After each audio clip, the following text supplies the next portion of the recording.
क्या है आध्यात्म? दर्शन, चिंतन धारा, विद्या या संस्कृति की परंपरागत विरासत। आध्यात्म दर्शन यानी जीवन का शाश्वत सत्य। मानव जीवन से जुड़े शाश्वत सत्यों को जानिए और समझिए उपासक डॉक्टर सोहन राज तातेड़ से हमारे खास कार्यक्रम आत्मविज्ञान में। आत्मविज्ञान यानी सही दृष्टि, सही सोच। भाई और बहनों, मातृशक्ति को नमन। स्टूडियो में आपका हार्दिक स्वागत, अभिनंदन, सत्कार है। आत्मविज्ञान, साइंस ऑफ द सोल कार्यक्रम के अंतर्गत आपकी जो मिथ्या धारणा है, आपकी जो गलत अवधारणा है, आपकी जो गलत सोच है, उसमें हम करेक्शन देते हैं। करेक्शन देकर के उस सोच को सही बनाते हैं। हम आपको 3 सूत्र देते हैं: think positive, do positive, be positive. इन सूत्रों के द्वारा आप अपने जीवन को अच्छा बना सकते हो। इसीलिए हमारा आत्मविज्ञान कार्यक्रम दृष्टि विज्ञान है। हम मात्र दृष्टि परिवर्तन करते हैं ताकि कि आपका जीवन जैसी दृष्टि वैसी सृष्टि के अनुरूप बने। ये सारा कार्य हम अलग अलग एपिसोड्स के माध्यम से करते हैं। तो आज का हमारा बहुत ही सुंदर एपिसोड है कि कथनी करनी की एक रूपता। बहुत ही सुंदर विषय है कथनी करनी। कथनी का अर्थ होता है कि जो बोला जाए वह किया जाए। और हम बोलते कब हैं? जब भीतर तोलते हैं। सबसे पहले हमारे भीतर चिंतन चलता है, विचार चलता है, वो मन के द्वारा होता है। देखिए कि हमें इस चीज को समझना पड़ेगा कि विचार कहां से आते हैं। ये विचार मन के द्वारा आते हैं। और मन के लिए कहा गया है कि मनन से पहले और मनन के बाद मन नहीं होता है, मन को उत्पन्न किया जाता है। जब भी सोचा जाता है, चिंतन किया जाता है, तब मन खड़ा होता है। और चिंतन नहीं होता है तो मन होता ही नहीं है। इसलिए मन जो है एक अविनाशी तत्व है, एक पौद्गलिक तत्व है। लेकिन दोष बेचारे सब मन को दिया जाता है। मन के लिए कहता है मन लोभी, मन लालची और मन चंचल, मन चोर, मन के मते न चालिए, पलक पलक मन और। क्योंकि बेचारा वो तो दूत है।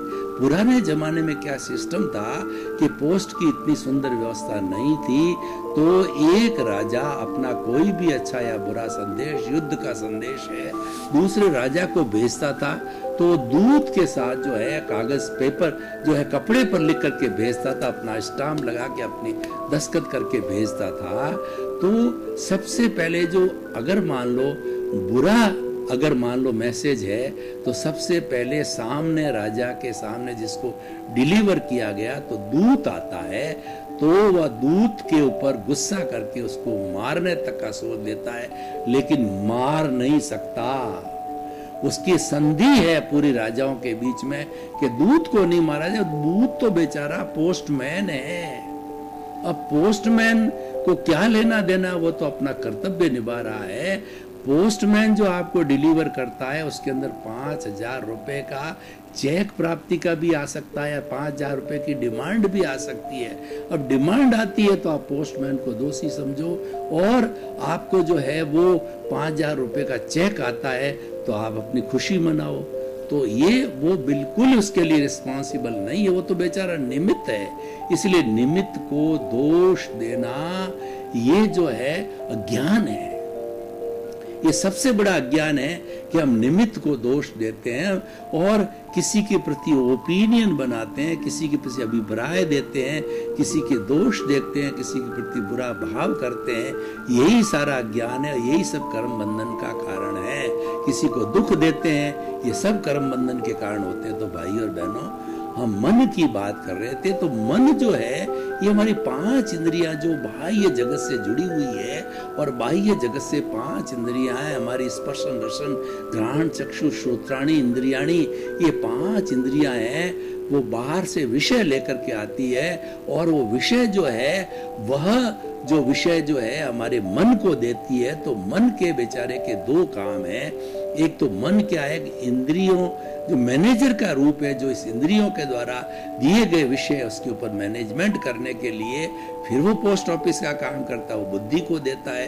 अगर बुद्धि जो है सुबुद्धि होती तो अच्छा निर्णय लेती है, कुबुद्धि होती है तो गलत निर्णय ले जाती है। इसमें जो है मन का कोई दोष नहीं है। दूसरा काम जो मन करता है, ये वर्तमान का जितना जिसकी हम बात कर रहे हैं कथनी की, ये सारा चिंतन वर्तमान का करता है, वो मन का करता है। और मन जो है उसको कई बार चिंतन के लिए भूतकाल में जाना होता है। जैसे मुझे याद करना होता है कि 10 वर्ष की अवस्था में मैं कहाँ रहता था, क्या करता था, तो मन मेरे को 10 साल का मैं था उस अवस्था के ऊपर ले जा करके वो भूतकाल की स्मृति करा देता है और भविष्य की कल्पना करता है कि मैं स्टूडियो के अंदर ये मेरा लेक्चर डिलीवर करके मैं कहाँ जाऊंगा, मुझे घर जाना है या कहीं बीच में रुकना है, यानी भविष्य की कल्पना कराता है, वो भी मन करता है। ये सारा मन का कार्य। तो मैं ये कहना चाह रहा हूँ कि जितना भी चिंतन होता है अच्छा या बुरा, वो हमारे मन के द्वारा किया जाता है और वही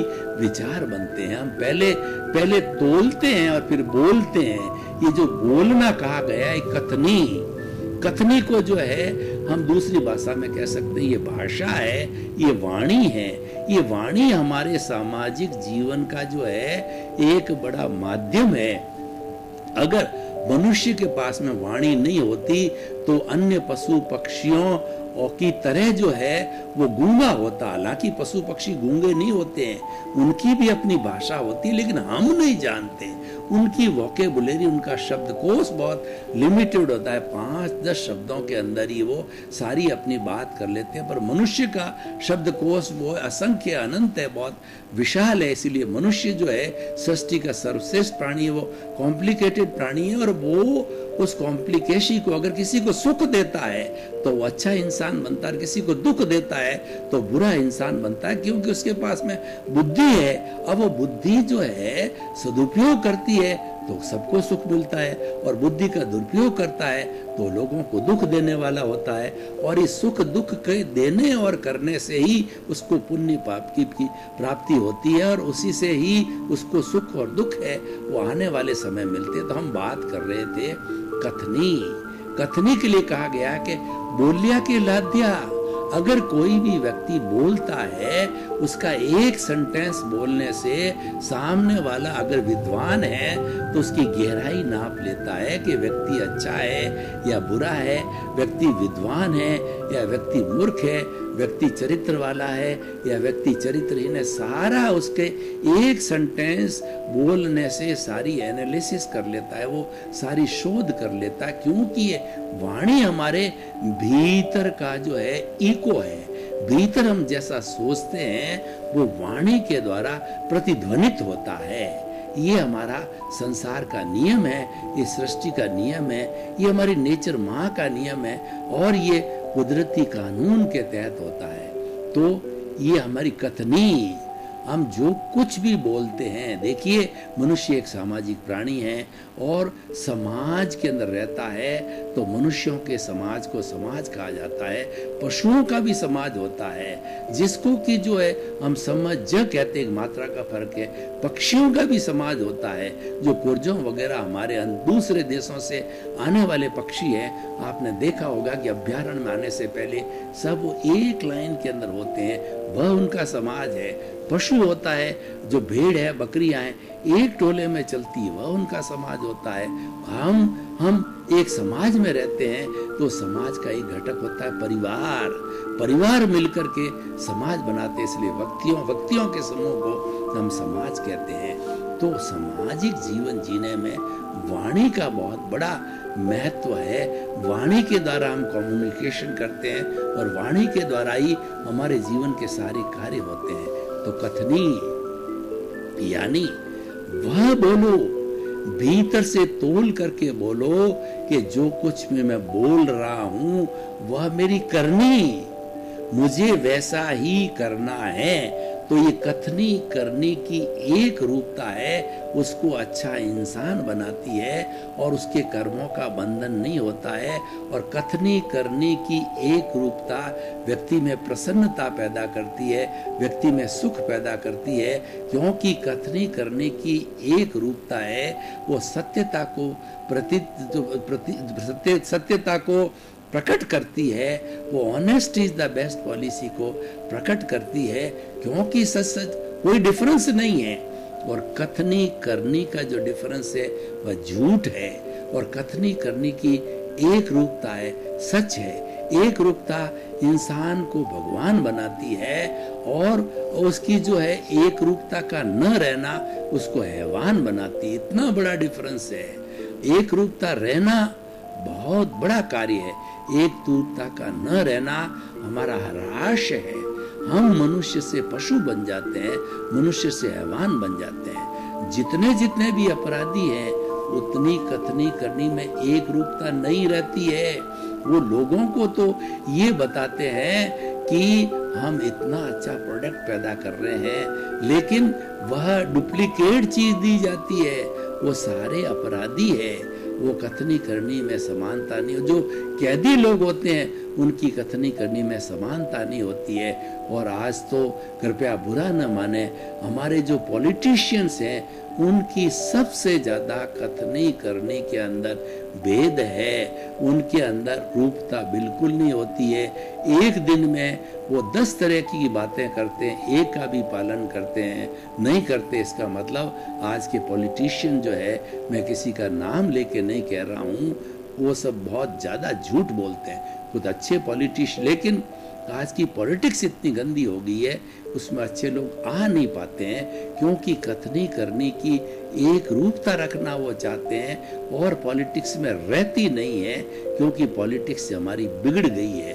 तो भाई और बहनों, हमको एक सूत्र मिला कि कथनी करने की एक रूपता रखो, इसके लिए हमें अभ्यास करना है। करत करत अभ्यास के और जड़मती होत सुजान, और रसरी आवत जान के और सल पर पड़त निशान। व्यक्ति रेगुलर प्रैक्टिस करता रहता है तो जैसे कि चरस के ऊपर जो रस्सी चलती है वो बार बार चलती है, तो जो पत्थर की सीला पर भी छेद कर देती है। तो बार बार अभ्यास करने से मूर्ख भी विद्वान बन जाता है। हमारी भारतीय संस्कृति में ऐसे सैकड़ों उदाहरण हैं। जो महाकवि कालिदास महामूर्ख था, लेकिन अभ्यास किया तो वो जो है महाकवि बन गया। हमारे सूरदास जी, तुलसीदास जी बड़े डाकू थे, और उन्होंने जो है ये अभ्यास किया विद्वता का, और अपने भीतर परिवर्तन लाए, हृदय परिवर्तन किया। कुछ जो उनको निमित्त मिले तो वो बहुत बड़े आज विश्व के माने हुए व्यक्ति हो गए, जिन्होंने रामचरितमानस लिखी और जो वाल्मीकि रामायण लिखी। वो हमारे पहले जो है वो लुटेरे थे, डाकू थे। तो हृदय परिवर्तन से परिवर्तन आता है, और कथनी करने की एक रूपता रखने से व्यक्ति में एक परिवर्तन आता है। व्यक्ति का हृदय शुद्ध होता है, व्यक्ति का चित्त शुद्ध होता है, व्यक्ति का मस्तिष्क शुद्ध होता है, व्यक्ति के विचार शुद्ध होते हैं। देखिए, कथनी करने की एक रूपता रहती है तो हमारे भीतर जो है वो हार्मोन्स का स्राव अच्छा होता है। हमारे ये एंडोक्राइन ग्लैंड्स होती है, जो हमारी पिट्यूटरी है, हमारी पिनियल है, हाइपोथैलेमस है, और जो है हमारी ये एड्रिनल ग्रंथि है, जो कि नेगेटिव थॉट्स लाती है, जो कि क्रोध मान माया उत्पन्न करती या भोगती है। और हमारी पिनियल ग्रंथि को तो एक आत्म तत्व का स्थान बताया गया है। हाइपोथैलेमस हमारे स्वभाव से जुड़ा, ये सभी स्राव छोड़ती है। और पिट्यूटरी ग्रंथि होती है, हमारे व्यक्तित्व का विकास करती है। ये सभी हार्मोन्स छोड़ती है हमारी एंडोक्राइन ग्लैंड्स, और वो हार्मोन्स हमारे ब्लड में जाते हैं, और उसके अनुरूप ही हमारा व्यक्तित्व होता है, उसके अनुरूप ही हमारे हाथ पांव सारा है वो कार्य करने लग जाते हैं। लेकिन वो सारा आता कहाँ से है? वो आता है मन के द्वारा, चित्त के द्वारा, और गंगोत्री में जाऊं तो कार्बन शरीर के उदय के द्वारा आता है। तो भाई और बहनों, हमारा पुरुषार्थ क्या है? हमारा पुरुषार्थ है कथनी करनी की एकता रखो, एक रूपता रखो, और उसमें अनेक रूपता आती है। उसमें जो झूठ आता है वो तो उदय भाव है, प्रारब्ध भाव है, वो तो ऑटोमेटिक चलता रहेगा। तो उसमें आपका जो है क्या पुरुषार्थ है?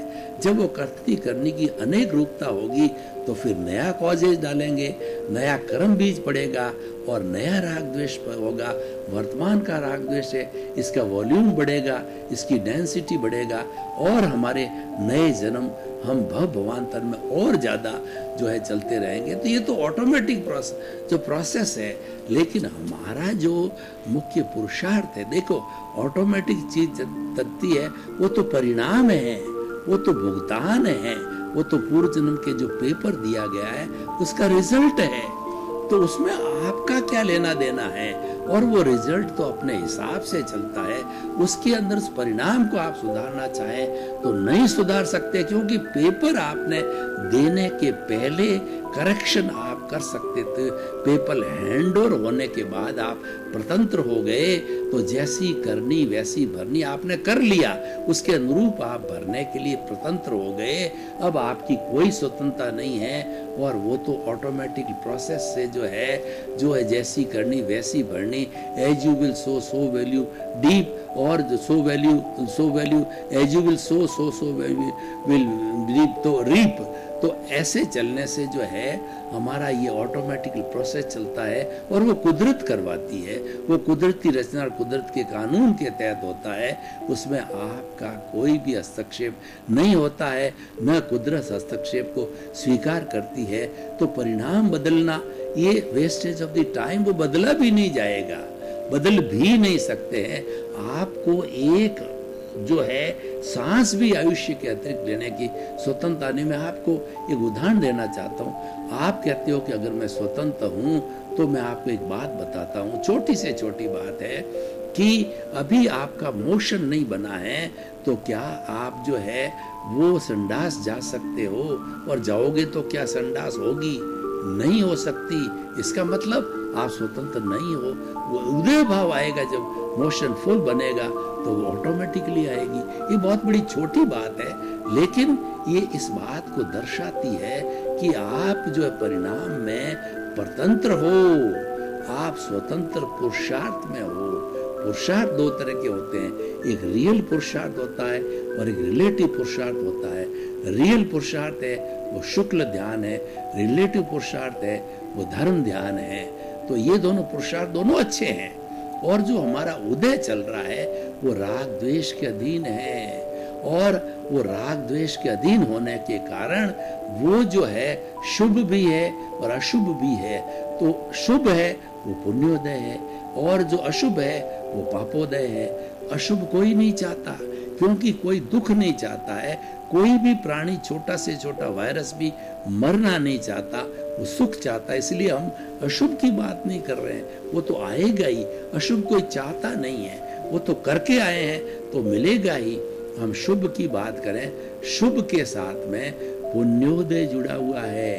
पुण्योदय भी एक पुण्योदय सोने की बेड़ी है और अशुभ भाव है वो लोहे की बेड़ी। दोनों बेड़ियों को काट करके मुक्ति को जा सकते हैं। और तो हम इसलिए एक अलग रास्ता पकड़े, रियल पुरुषार्थ को पकड़े। उस रियल पुरुषार्थ के अंदर पुण्य का जो उदय, पुण्य का संचय नहीं होता, पुण्य का बंध नहीं होता है। हमारा टाइम बच जाता है, हमारे मुक्ति में जाने में समय बचाना चाहते हैं तो आप शुभ से शुद्ध में आइए। और शुद्ध है अपने स्वभाव में रमण करना, वो शुद्ध भाव है और भाव मात्र हमारा पुरुषार्थ है। सच्चा पुरुषार्थ भाव है, जिसको हम जागृति भी कहते हैं। वो जागृति है, स्वभाव में रमण करना, वो हमारा शुद्ध पुरुषार्थ है। और हमारा शुभ पुरुषार्थ है सारी धार्मिक क्रिया करना, जितना क्रियाकांड करना जो है वो सारा भक्ति करना, मंदिर जाना, और दूसरा उसके बाद के अंदर उपवास करना। और हमारे जितने भी भगवान ने रास्ते बताए, भगवान बड़े करुणाशील है, भगवान ने तप के 12 भेद बताए, 6 भेद बाह्य भेद और 6 भेद आंतरिक भेद।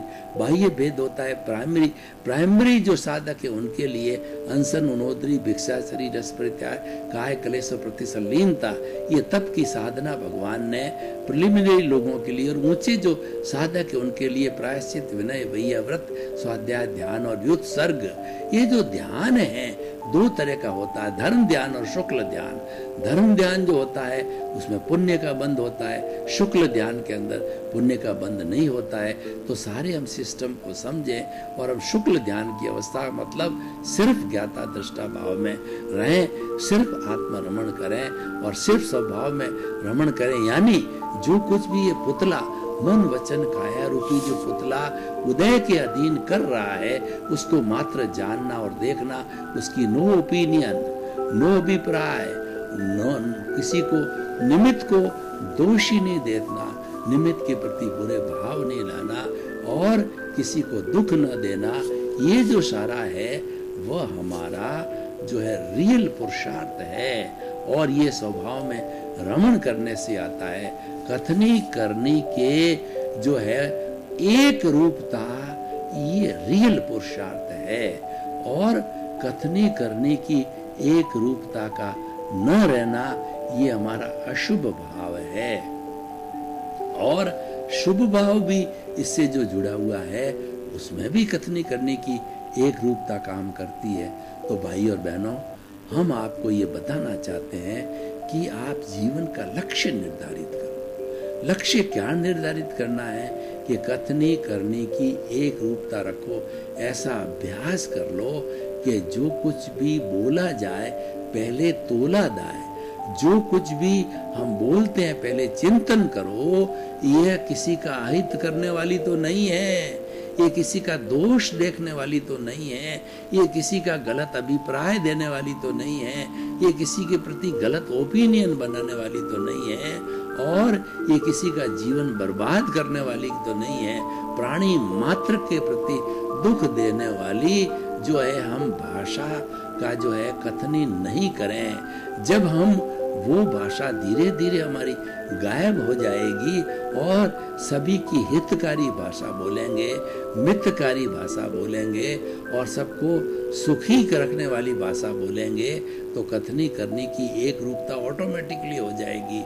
इसीलिए कहा गया है कि ऐसी वाणी बोलिए और मन का आपा खोए, औरन को शीतल करे और आपहु शीतल होए। कथनी करने की एक रूपता का मतलब है आप ऐसी वाणी बोलिए खुद को प्रसन्नता दे और दूसरों को आनंदित करे। वह एक रूपता होती है और अनेक रूपता होने से क्या होगा, खुद भी दुखी होंगे और दूसरे को भी दुखी करेंगे। कोई व्यक्ति किसी को तनाव में डालना चाहता है, किसी को दुख देना चाहता है, किसी को प्रॉब्लम में डालना चाहता है तो सबसे पहले उसको खुद को प्रॉब्लम में आना पड़ेगा। इसका मतलब कथनी करने की अनेक रूपता हो जाएगी। आपके झूठ की भावना आएगी और झूठ की भावना आने से, आप में क्रोध की भावना आने से आप किसी को क्रोधित करोगे। पहले आप क्रोध करोगे जब सामने वाला क्रोधित होगा। भाई और बहनों, आपका बहुत बहुत धन्यवाद। आप हमारा आत्मविज्ञान कार्यक्रम बराबर देखते रहिए। आत्मविज्ञान कार्यक्रम कथनी करने की एक रूपता लाने वाला है, आपके जीवन को धन्य बनाने वाला है, आपको एक अच्छा इंसान बनाने वाले हैं। क्योंकि हमारा उद्देश्य है सुधरे व्यक्ति समाज, व्यक्ति से राष्ट्र स्वयं सुधरेगा। हम आपको सुधारना चाहते हैं, हम आपको सुखी बनाना चाहते हैं। इसी क्रम में आपका जीवन आनंदमय हो, मंगलमय हो। क्या है आध्यात्म? दर्शन, चिंतन धारा, विद्या या संस्कृति की परंपरागत विरासत। आध्यात्म दर्शन यानी जीवन का शाश्वत सत्य। मानव जीवन से जुड़े शाश्वत सत्यों को जानिए और समझिए उपासक डॉक्टर सोहन राज तातेड़ से हमारे खास कार्यक्रम आत्मविज्ञान में। आत्मविज्ञान यानी सही दृष्टि, सही सोच।